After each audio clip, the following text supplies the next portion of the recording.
Welcome to Blizzard Fire. We hope this video helps fire up your solution. In this video, I will explain how to get 88 cornbread. This special item is found within the popular Roblox game, Find the Cornbreads. It's not a traditional recipe, but rather a collectible that requires you to complete certain in-game challenges. We'll walk through the necessary steps to add this unique cornbread to your collection, ensuring you don't miss any crucial details along the way. Let's get started. To begin your quest for the 88th cornbread, first launch the Find the Cornbreads game on the Roblox platform. Once inside, you'll need to locate a particular section of the map where this elusive item is hidden.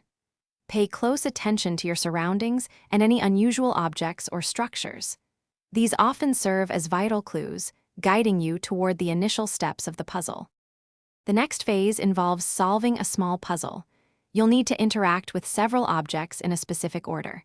This might include pressing buttons, flipping switches, or even entering a short code. Successfully completing this sequence will typically reveal an orb or a similar interactive item. This orb is crucial for the final step, so make sure to secure it before moving on. With the orb in hand, proceed to the designated machine or activation point.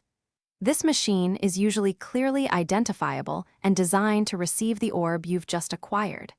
Carefully place the orb into the machine, and upon successful activation, the 88th cornbread will materialize. Congratulations! It will then be added to your inventory, marking the successful completion of your search. Thanks for watching. If you found this helpful, don't forget to like and subscribe.